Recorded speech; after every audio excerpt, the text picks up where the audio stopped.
Tēnā koutou katoa. Thank you and welcome to today's webinar. My name is Kathy Errington. I'm the Executive Director of the Helen Clark Foundation. It's a pleasure to be here co-hosting today's event with Asia New Zealand. Later on, you'll be hearing from their Executive Director, Simon Draper, who will say some words to close the session today. While our two speakers, I'm sure, are very well known to you and don't need much of an introduction. If you haven't heard of the Helen Clark Foundation before, we are a public policy think tank based at the Auckland University of Technology. Our goal is to make the big policy debates facing New Zealand accessible and available to everyone. And it's in that spirit that we organise events like today, bringing senior speakers on the big issues of today to New Zealand audiences. So thank you so much for joining us. I want to acknowledge, particularly for all of us in Auckland, this is a really uncertain time, and I hope that this is a welcome opportunity to think about something else for a while. So kia ora, welcome, and particularly, it's our privilege and we're honoured to host former Australian Prime Minister and current President of the Asia Society, Kevin Rudd, for a conversation today with our patron, former New Zealand Prime Minister, Helen Clark. Kevin Rudd has studied and interacted with China since he was a student. Early in his career, he was an Australian diplomat in Beijing prior to joining politics with the Australian Labor Party. So welcome and thank you so much for being here. And as I said before, while we had hoped to do this event in person, and like many plans in 2021, it has not worked out the way that we hoped. You're very welcome to come back anytime. There's a huge amount of interest in the event today. And we would love to have you back in person, so please do come back. Before I hand over to Helen, who will conduct most of the session today, there's just a few housekeeping points I'll go over about how the webinar works, because I know from the registration list that for many of you, this is the first of our events you've attended. So the first thing to know is that this is a webinar and not a normal Zoom call. So please don't worry, we can't see you and we can't hear you. If you need to take a phone call or make noise, you're not going to cut us off. So please don't worry about that. That doesn't mean though that we don't want to hear from you. We definitely do. If you look along the bottom of your screen, you'll see a Q&A function. Please bring that up, because if you have questions that you would like to see Helen ask, you can put them in there. You can also like and interact with other people's questions. If you like a question, it will get moved up to the top of the list and it's more likely that that question will be asked. So even if you don't have any questions in mind, I suggest you bring the Q&A function up no matter what. You'll also see along the bottom there a chat function, and a lot of people are introducing themselves at the moment in the chat, which is great. You can also, if you have technical problems, you can put those in there, and my colleague Paul, who's running the back end of today's event, will do his best to help you. But please don't put questions for Helen or Kevin in there, because Helen's not watching that chat. So just to recap, questions in the Q&A and technical problems or introductions go in the chat. And again, don't worry, this isn't a normal Zoom call, no one can see you. So without further ado, I'd like to hand over to Helen Clark, who will conduct the rest of today's session. Thanks, Helen. Well, thanks, Kathy, and thanks, Simon, for the Asia New Zealand Foundation partnering with the Helen Clark Foundation to run this event. And I'm just so thrilled that Kevin Rudd, an old colleague of mine, has agreed to brief our event today. And it has attracted not only a major New Zealand audience, but a major international audience. I'm seeing people in the chat box coming in from around the world, which is fantastic. And that, of course, reflects the fact that there's such immense interest in the role which China plays in the economy of all of our countries, in our own region of the Asia Pacific, and in the wider world. China is a major economic power whose markets are of interest to everyone. And it has, of course, been significantly strengthening its military forces, which is also of interest. Since New Zealand recognised the People's Republic of China at the end of 1972, almost simultaneously with the Whitlam government in Australia, New Zealand's worked at many levels to engage with China, as of course Australia has too. The asymmetry in political systems was always apparent and recognised, but the quest was to look for where we had shared interests and could build on those together. Differences of opinion over significant human rights issues have always been on the table, and I've had to raise them as Prime Minister myself, as no doubt Kevin has. but they weren't a roadblock to us interacting in other ways. Now the world sees a more strident China than in the past, pushing very big geoeconomic and geostrategic initiatives, not least Belt and Road, and the launching in recent years of the China-based Asian Infrastructure Investment Bank. We see the pressures in the South China Sea, we see the current tension around Taiwan, and we see what looks very much like the abrogation of Hong Kong's basic law and the one country, two systems model. Kevin Rudd has had literally decades of experience of interacting with China, including as Australia's Prime Minister and Foreign Minister and as a diplomat in Beijing, and he is fluent in Chinese. These days, Kevin is the president of the Asia Society, very well-known society headquartered in New York. And we're really appreciative, Kevin, that you've spent time with us today to share your insights into the direction which China is currently traveling. So, to begin, Kevin, does China really care anymore about Western opinion, whether it's on COVID, human rights, Hong Kong, or anything else? Sometimes its words seem very defensive, suggesting that it may, but then its deeds aren't. What's your opinion on this? Thank you, Helen, and thank you to the Asia New Zealand Foundation and the Helen Clark Foundation for the kind invitation to speak with you all today. And greetings to all of our friends right across New Zealand and elsewhere in the world. And it's been a pleasure to work with you, Helen, in so many different capacities over so many years. I remember having a conversation with then Prime Minister John Key way back when about launching a joint Australian-New Zealand campaign in support of you becoming the head of the United Nations Development Programme, UNDP. And it worked, and thank you for your international service.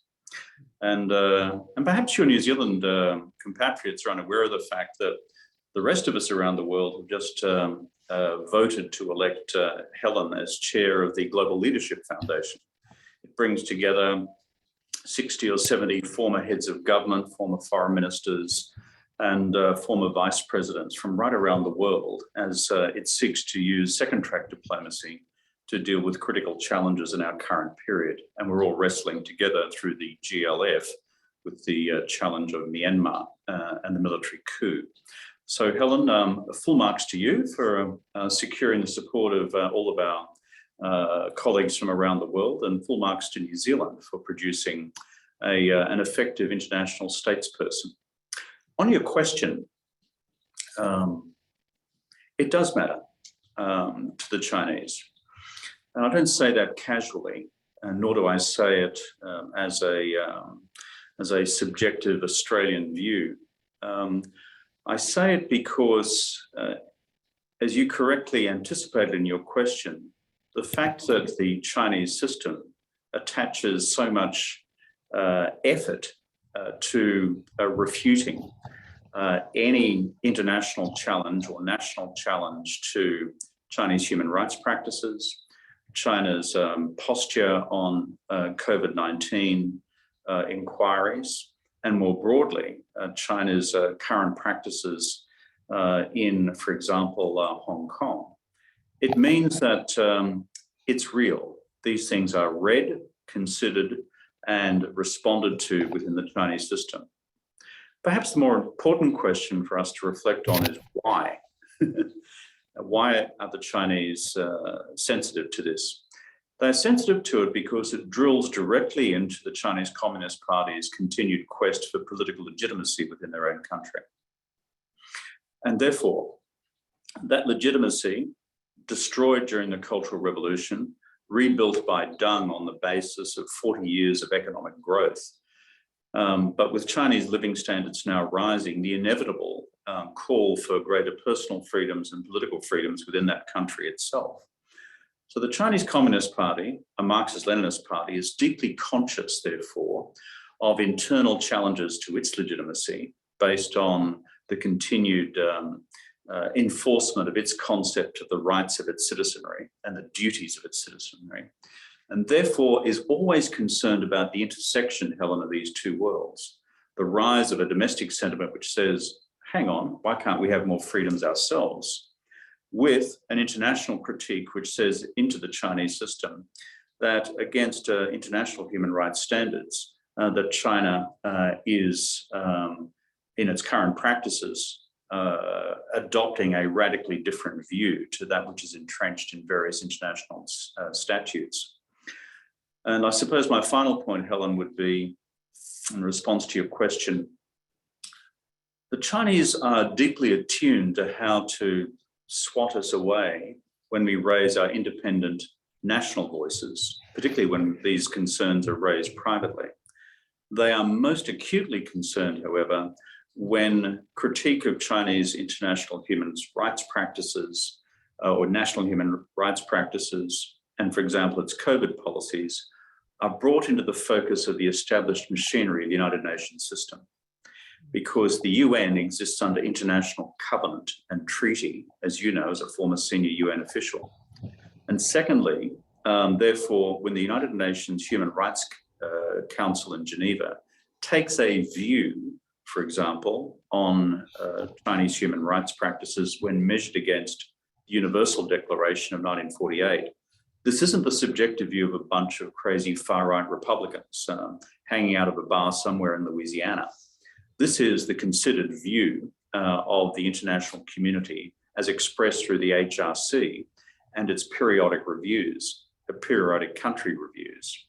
And that secondly, the same logic applies when the WHO, World Health Organization, again through its considered international deliberative bodies and investigations, such as the one that you have just chaired, raise legitimate questions to be answered by our friends in Beijing. This goes to the absolute epicenter of Chinese domestic political sensitivities. That's why these international institutional mechanisms are the most effective means by which to raise these concerns with our Chinese friends. Very interesting. So the points people make do matter, and they particularly matter if they're made in a UN context, is what I take from that. But come, Kevin, to some of the tactics around China's public diplomacy at the moment. We've become accustomed to the phrase that the wolf warriors of Chinese public diplomacy. And I'm wondering what you think the consequences of that are. We've noticed a report which says that more South Koreans, for example, now distrust China than distrust Japan, which would represent quite a change there. So what, in your opinion, is driving this particular diplomatic style? And do you think there's any perception in Beijing that it could be counterproductive? It's a great question, Helen, because it goes to the nature of the Chinese regime within itself. And I don't think it'd be a secret to you, but it's worth sharing with our broader audience the fact that you don't have to be a Rhodes Scholar to work out this is a matter for continuing contention and debate and discussion within the Chinese system itself. Traditional Chinese diplomats, the sort of folks that you and I have worked with over many decades, Helen, many of them are privately horrified by wolf warrior diplomacy. The Chinese term is 战狼外交, literally wolf diplomacy.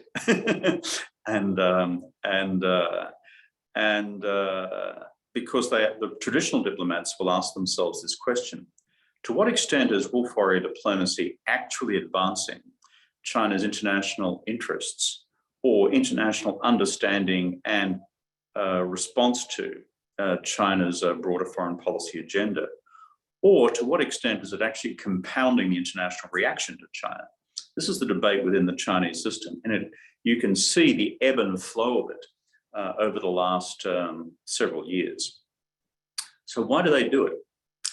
I believe one of the problems with Xi Jinping's leadership has become so centralized that not only have you seen the rise of the power of the party against the traditional institutions of the Chinese state under Xi Jinping, and by which I mean the foreign ministry as well, and the location of more and more executive powers within the internal machinery of the party, as opposed to the professional technocratic machinery of the Chinese state.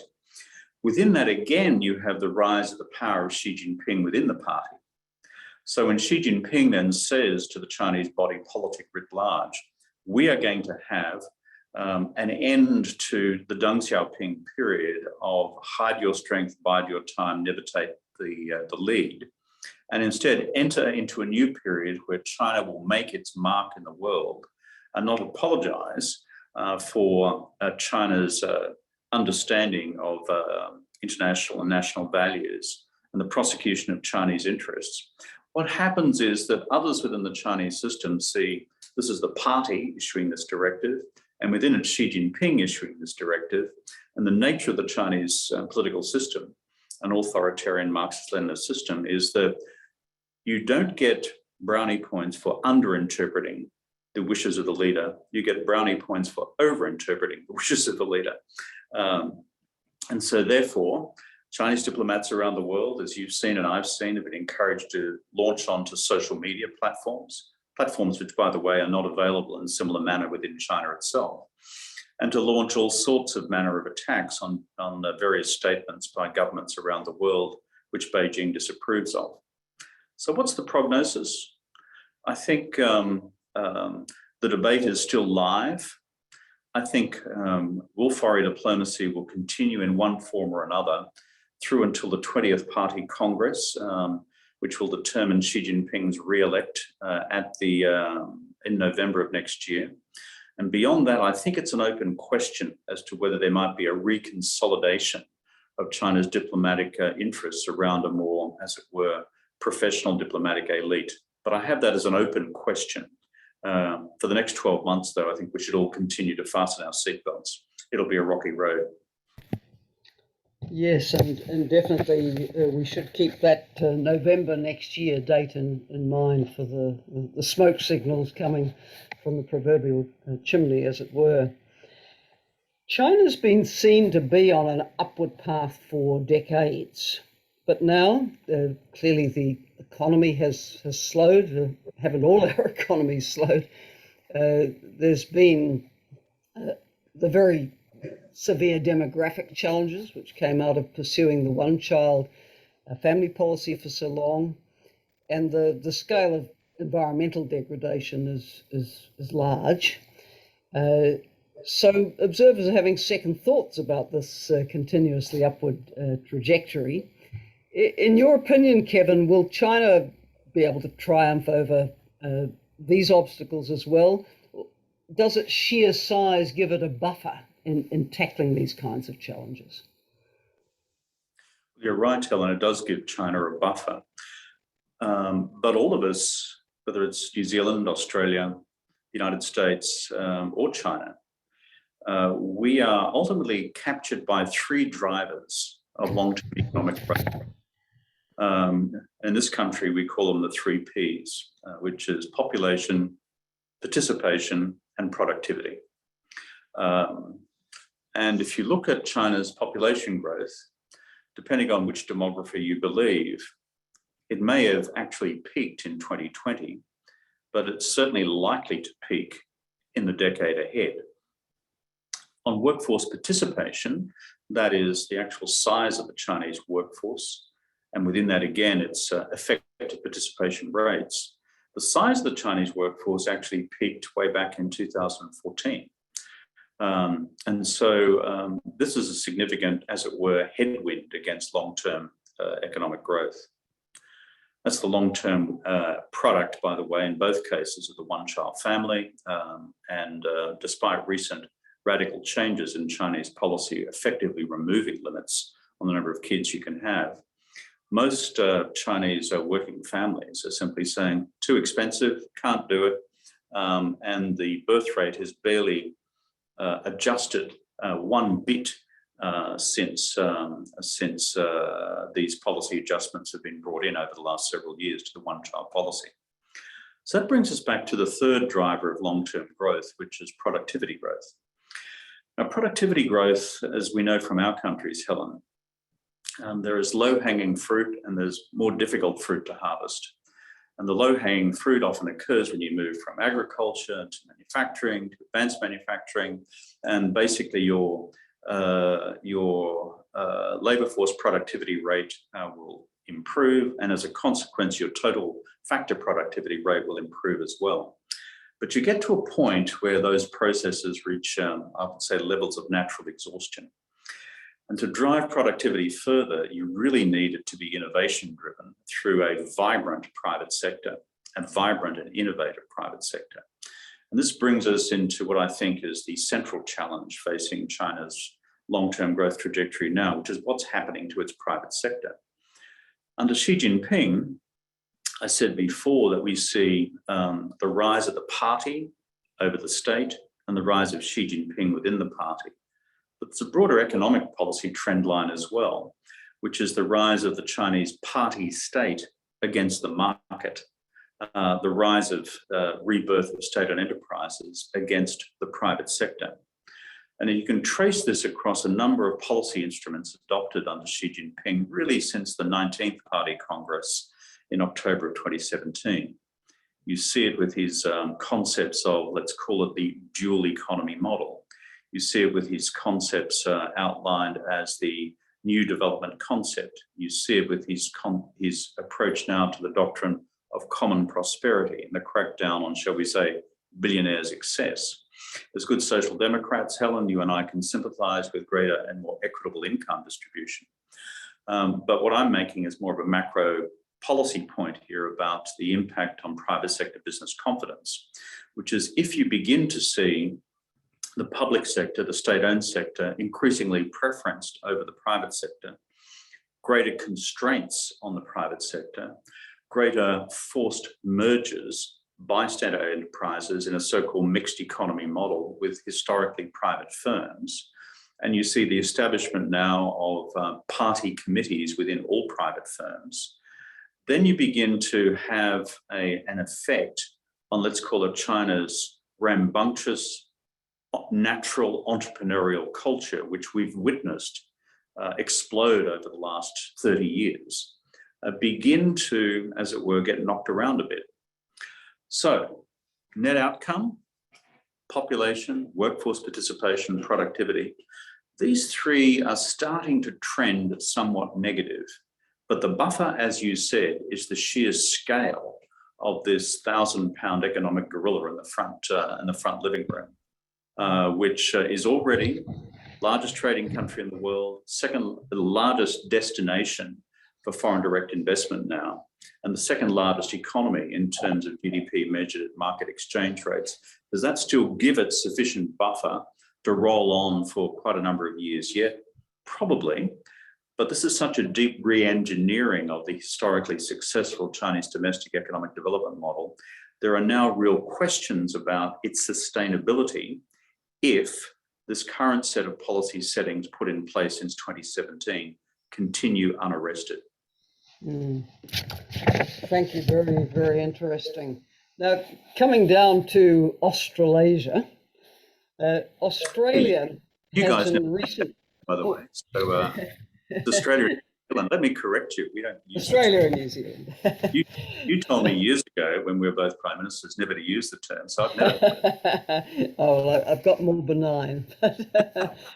Okay, clearly, Australia in recent years has incurred, well, shall we say, some hostility from China. And you've described this as being the lowest point in Australia-China relations in the last half century. How's this come about? Can it be repaired? If so, how? And in the relationship, how important is the ongoing supply of commodities like Australia's iron ore to China? Yeah, this is a central question in Australia, and it's not marginal, given that depending on who you believe in the stats, anywhere between 30 and 40% of Australian exports go to China. And as a consequence, I think few Australians are aware of the extent to which any comprehensive collapse in the Australia-China trade will directly impact Australian growth, directly impact, therefore, Australian employment and living standards. So it is a big factor. And I'm conscious also of the parallels with New Zealand in a range of other areas. How did it all come about? I didn't use that half-century comparison lightly, because regrettably, Helen, I've been around for most of it. And so I've observed the highs and lows. I was a young official walking around Tiananmen Square in 1989. I've observed China being put into the global deep freeze between 1989 and 1992 after the Tiananmen massacre. And I've seen other crises in the US-China relationship with the two sets of Taiwan Straits crises during the 1990s. The bombing of the Chinese embassy inadvertently by the United States in Belgrade. I mean, so there have been challenges in this whole period. Some domestically generated, like Tiananmen, externally generated by, for example, the Belgrade bombing. But it causes us to go back to, again, some fundamental analysis, which is what is driving, let's call it, the structural challenges in our bilateral relationship with China, and of course, in a different way, New Zealand's as well. In the Australian case, we need to bear in mind three big structural factors. One is the fact that China is now much bigger than it was in relative regional and global terms. And that growth trajectory is being significant, although, as we just said in our last part of our conversation, there may be now some question marks about the long-term Chinese growth model. But China is now not a 100-pound gorilla, it's a 1,000-pound gorilla in the front living room. Second is Xi Jinping's strategy since 2014 has changed. And rather than simply being in a passive position in global and regional policy, it's now active and assertive. And we've seen that. Taiwan Strait, South China Sea, East China Sea, Sino-Indian border, global governance, global institutions, and wolf warrior diplomacy, you name it. The manifestations of this are not, as it were, uniquely towards Canberra. Most of China's neighbouring states, and you referred before to the Republic of Korea, find themselves in a not dissimilar set of circumstances. And of course, there's a third factor, which is, in the case of Australia, as a strong and continuing ally, treaty ally of the United States, that the dynamics of the US-China relationship directly impact the Australia-China relationship because of the operation of the ANZUS Treaty.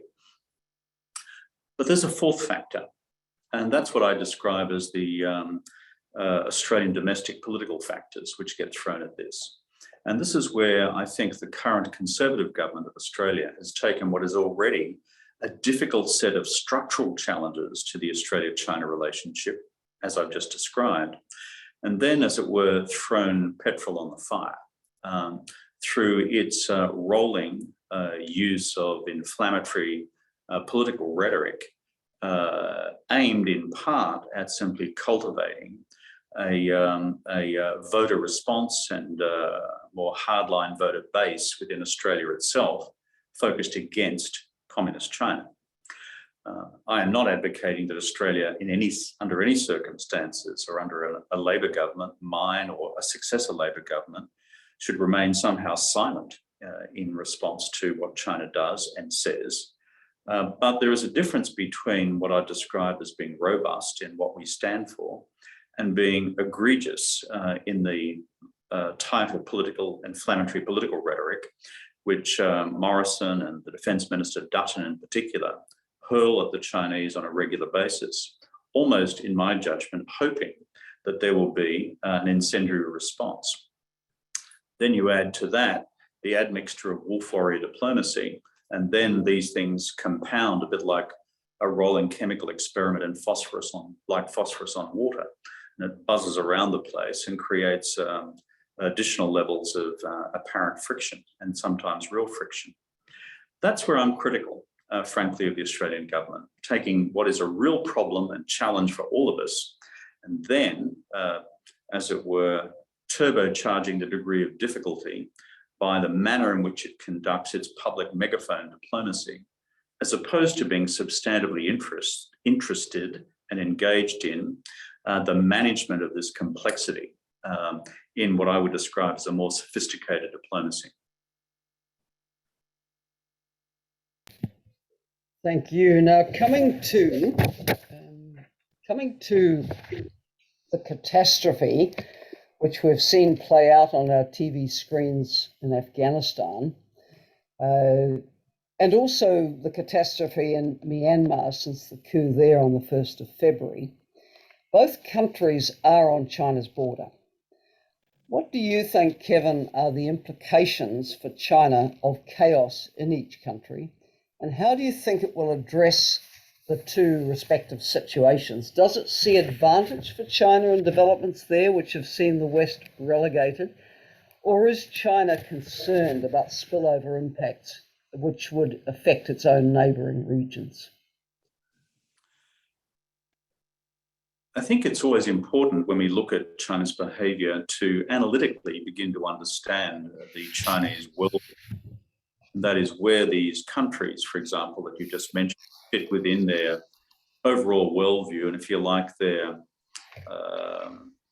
priority interests, or what I've described in stuff that I've written through the Asia as their Maslow's hierarchy of needs, as seen from a Chinese political perspective.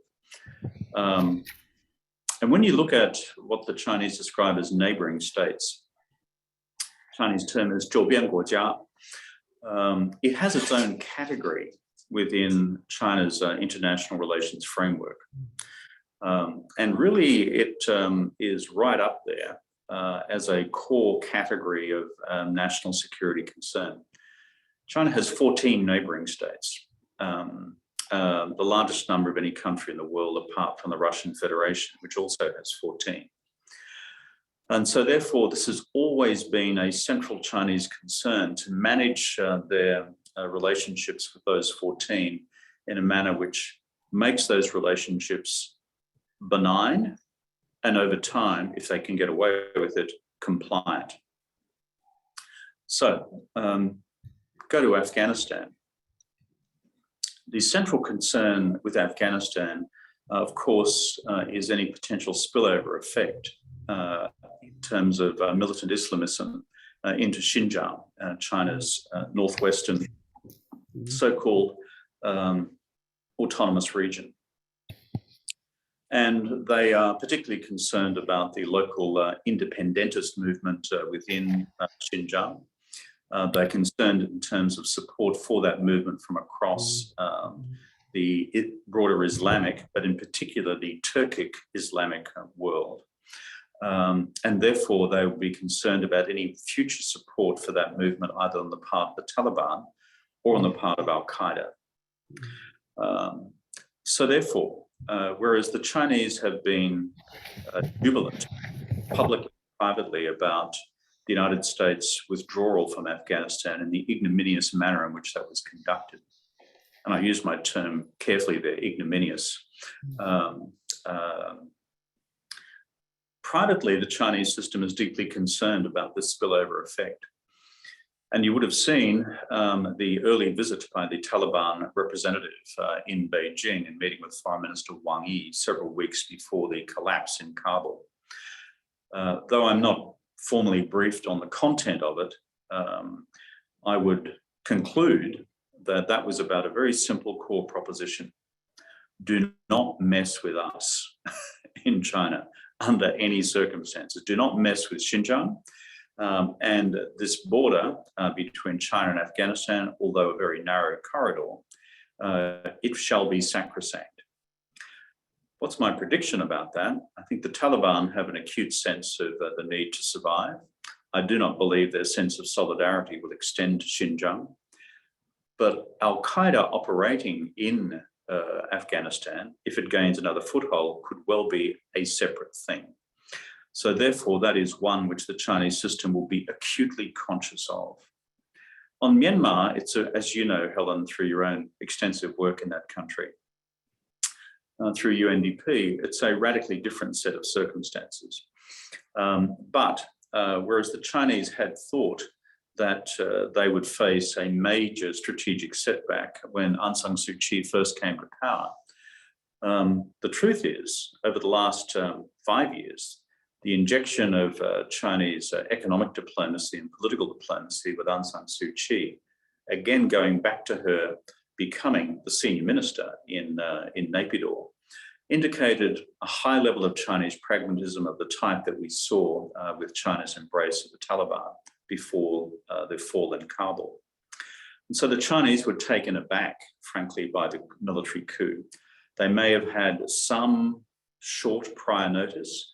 I do not accept analytically that the Chinese were, as it was, supporting the generals in their move. That is not consistent with the way in which the Chinese operate. However, because the Chinese have a deeply pragmatic view of their relationship with neighbouring states and their governments, of which they may approve or disapprove, and they have now doubled down in making as functional as possible their relationship with a new military regime and are accommodating that at every level. It's not to say it's a universal embrace, because the Chinese simultaneously have to work in lockstep with ASEAN and the combined ASEAN position in seeking to bring about a negotiated peace settlement within Myanmar politics.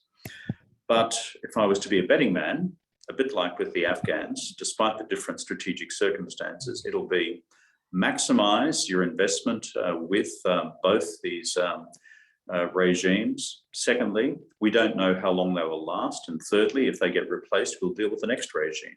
Our interest is to make sure we have benign and, if possible, compliant bordering states. Very clear, thank you. And last question from me, we couldn't not in this question period seek your opinion on climate action issues relevant to China, with COP26 beginning in Glasgow in just under 2 weeks. So what role do you see China playing there? At the UN General Assembly this year, President Xi pledged to end the construction of coal-fired power plants through the Belt and Road Initiative. Yet at home, a power shortage has seen a soaring demand for coal. How credible will China's climate action commitments be in that context? Look, I think the arc of history is bending in a generally positive direction in terms of China's global climate change policy. And for the rest of our well-being, we certainly hope it will, because China is already, by a country mile, the world's largest emitter of greenhouse gas emissions. And certainly by the time we get towards mid-century, its cumulative concentration of Chinese greenhouse gases will by that stage have surpassed those of the United States. So the historical, as it were, legacy that a bunch of Western governments got in ahead of the curve and threw all this muck into the atmosphere created the current climate change crisis. And we developing countries now have to, as it were, inequitably shoulder the burden to rescue the world from Western excess. That argument will have its natural expiration point in the decades ahead, and certainly by mid-century. I think the great strength of the Chinese system, Helen, and we've discussed some of its weaknesses in this conversation, is the science basis of what they do on climate. They really do get the science now, and they understand that unless they radically bring down their own greenhouse gas emissions, that not only do they pose an existential threat to the planet, they also pose an existential threat to themselves as a consequence. And the China's rise to global great power status by mid-century, which is Xi Jinping's China dream, gets undermined by its own environmental excess, in particular in terms of greenhouse gases. So for those unromantic, scientific and therefore political reasons, the Chinese have chosen to act. It's not because they like Helen, it's not because they like Kevin, it's not because they like any of the rest of us necessarily, it's because this national science-based public policy approach has prevailed. And the outworkings of it over the last decade, slow to begin with, but accumulating in, for example, Xi Jinping's declaration that China would be carbon neutral by 2060. I think they'll bring that back more towards 2050 in the period ahead. Secondly, the BRI, Belt and Road Initiative declaration that you just referred to. The next big one for them to cross, however, is the most contentious one, which is putting a ban on future coal-fired power generation capacity being built in China. And then the long-term phase out of coal. That's where the real debate is in China itself right now. I think they will do the BRI stuff because they've already been put under the international spotlight, hence our earlier conversation about These things are read carefully, reputationally in Beijing, but it's the domestic challenge which is now huge. And that's where the debate, and it's a very intense debate between the energy security bureaucracy and the climate change bureaucracy is being had right now. And this energy crisis moving into the northern winter is making that debate even more acute than it was even 6 months ago. And as we know, the Chinese winter in Beijing and the north generally is pretty brutal. So, yeah, well, even more brutal than the most southern parts of the South Island of New Zealand. This is true.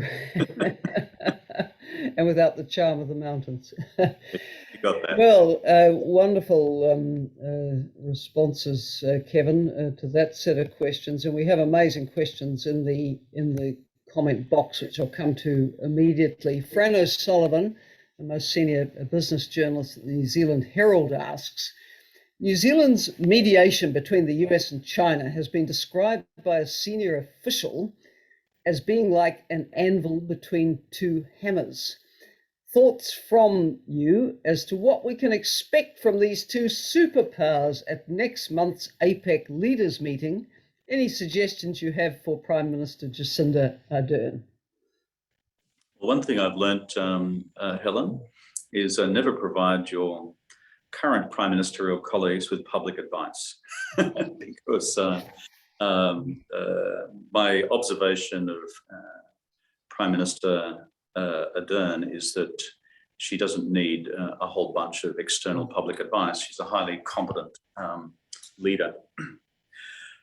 I think the truth is, for all of us, whether we are Australians, whether we are Europeans, whether we're Kiwis, whether we're Canadians, or whether we are Koreans, the dynamics of the US-China relationship will primarily be determined, of course, in Beijing and Washington.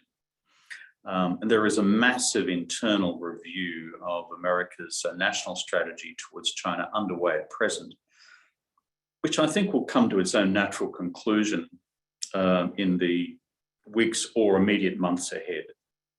Looking at every dimension of US policy towards China, from national security through trade, through investment, through technology, through to human rights, and the rest, as well as ideology. So I think we need to be very clear-minded about the fact that those dynamics are actually primarily determined in the two capitals. I think where the rest of us, and I make this comment more broadly to Francis from the New Zealand Herald, by which I mean all countries, can be helpful in this framework, is to continue to point to the global public goods which both the United States and China can continue to contribute to collaboratively, still within a framework of strategic competition between them both. I've used this concept called managed strategic competition. I've written publicly on this in Foreign Affairs magazine and elsewhere in the United States, which is there are strategic red lines between Washington and Beijing, and we can't wish them away. They just exist. Two, there is a highly competitive relationship now unfolding across foreign policy and economy and human rights. That's a reality. And as friends, partners, and allies in the United States, we're part of that competition, again, whether we like it or not.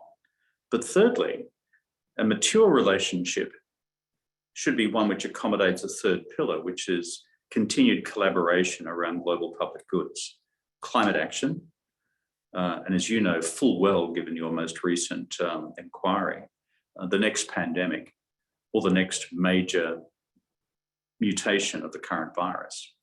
And thirdly, global debt management, given this ballooning global debt burden which we face as countries have borrowed to the hilt to get their way through the COVID-induced recession around the world. And so these are areas where all of us as third countries can encourage Washington and Beijing to continue to collaborate, because our common global interest is to ensure that we have maximum effort by these two huge powers to support the global commons, in the case of the climate change, the planet itself. And indeed, this will be a test of multilateralism, whether we can put aside bigger geopolitical, geostrategic differences to really focus on what Antonio Guterres has called our common agenda as humanity. Coming now to a couple of other questions. Stephen Jacoby, who's been a lifetime contributor to New Zealand's trade development and debate. Stephen asks, is China's interest in joining the CPTPP serious? And what should be the response of current members, including Australia and New Zealand? Well, I'm a bit of a reactionary, Helen. I call it the TPP because I'm Australian. We can't manage a five-word acronym, five-character acronym. We can only deal with three at a time. So, and we only have that because Justin Trudeau had a progressive policy outburst at, I think it was the Manila APEC meeting. So that's why we ended up with the first two of those letters. I think we need to look at the Chinese application through two lenses. The first is quite clever and nimble Chinese plurilateral and multilateral diplomacy. They know that the Biden administration is weak on global free trade. They know that the Congress is deeply protectionist, not just traditionally the Democrats, but now the Republicans, because of the insidious influence of Trumpism and turning the grand old party into the grand protectionist party, which is a deleterious move for the overall cause of global free trade, which free trading nations like New Zealand and Australia have historically depended on. And what the Chinese are seeking to do tactically and politically and diplomatically is to say, we actually are in the free trade game, unlike those American blowhards. And as a result, we want to be seen in the global public policy, trade policy, and political debate as on the continued side of globalization and the multilateral trading order. The challenge for the Americans is to realize that this is the real soft underbelly of American strategic policy. The Americans can have as big a reset in their policy towards the Indo-Pacific or their Asia-Pacific as they choose. And this is a highly competent US administration if you look at the personnel who are running its international arm. But the weakness is that you cannot have a strategic policy, a foreign policy, or a regional military policy on the part of the United States and somehow extract the trade and investment component from it and to have a credible pan-regional presence, geoeconomic and geopolitical presence. So this is frankly a challenge to the United States and its leadership to re-engage on trade. Remember, the TPP was an Obama initiative. I claim some credit for having put the idea into his head. I know it comes from an original New Zealand initiative with a much smaller group of countries. But some of us said to Obama, let's expand this and turn it into, frankly, the economic component of what was then the pivot to Asia by the Obama administration. And we saw how US policy unfolded and through multiple inputs from many countries. That's the first level that should be looked at. The second is this. Is China therefore substantively serious about the application? The policy community in Beijing will be divided on this because they know that this is a high quality free trade agreement and therefore would go directly to core Chinese, as it were, practices in terms of domestic subsidy and state-based subsidy of many Chinese exports in the world. And therefore, this would require a radical change in Chinese industrial policy in order to fully accede to the terms of this Trans-Pacific Partnership.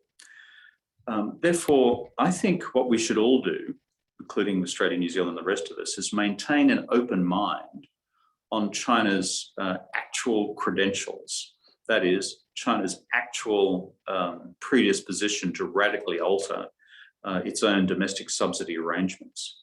I'm sceptical as to whether the Chinese system would permit that, given that Chinese economic policy has moved in a leftward, statist, interventionist industrial policy direction under Xi Jinping.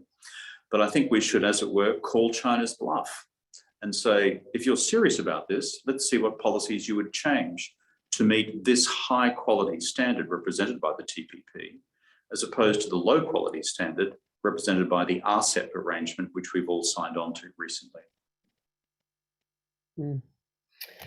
A last question from the box before I have to hand over to Simon from the Foundation to wrap up. Sarah Colgraves has asked a question relevant to the recent UK-USA defence deal. Kevin, I guess it's an open secret that its primary interest, shall we say, is China. How do you see this playing out in the region, and will it further add to the tensions between Australia and China presently? Look, and I'm mindful of the time, Helen, so I'll try and be brief in response to this. This comes about because of, frankly, a defence white paper which we produced in 2009 when I was Prime Minister, calling for a doubling of the Australian submarine fleet. We then commissioned the technical studies. It was intended to be a fleet of conventionally powered submarines. That it was embraced by the successor Conservative government after 2013. They then put it to public tender. To my surprise, France won the tender over competitive bids from Japan, from Germany, and there may have been a fourth country as well. And so the project proceeded. Second, I do not discount the technical argument that there may be technical grounds for moving towards nuclear-powered submarines. I would need to be apprised by the current, as it were, defence technology community and our intelligence community as to why that change was necessary, but I have an open mind on it. What I have a radically critical posture on is the manner in which this has been gone about. And that is, if you need to change radically your boat design, then you should, A, diplomatically inform the French first, because they are our strategic partners in the Indo-Pacific region. As you know, New Caledonia, French Polynesia and the rest. But beyond that also, they are our global partners in dealing with the serious regional and global challenge represented by China's rise. So I think there's been a real, as it were, miscarriage. If we were to move to conventionally powered boats, nuclear-powered boats, it should have been retendered and invited the Americans and the British and the French to participate in such a tender. Final point is, leaving aside regional reactions, the real question which both Malcolm Turnbull and myself have put into the public debate is, can these boats actually be built in Adelaide? Or are we actually going to leave ourselves strategically naked? Can it be done in a manner which preserves the principles of the Non-Proliferation Treaty, to which all sides of politics in Australia have signed up? And finally, can you do so without developing an Australian civil nuclear industry, which currently we don't have? And so therefore, these are the big questions. And I begin to wonder whether these actually cross the mind of Prime Minister Morrison and Defence Minister Dutton when they saw this as a great political wedge to use against the Australian Labor Party going into the next Australian federal elections. But apart from that, don't have strong views. Well, Kevin, amazing session, which we've all benefited enormously from, and the chance to get you over here to go in more depth in person would be wonderful when we're through the current round of the pandemic. Thank you from me, and I'm going to hand over to Simon Draper, head of the Asia-New Zealand Foundation, to wrap up for us today. Simon. Well, thank you very much, Helen and Kevin, for what has been, I think, very valuable, useful and sort of more importantly, necessary discussion. There are a number of comments that struck a chord with me, particularly what China does counts, and that the China of the recent past is not the China of today.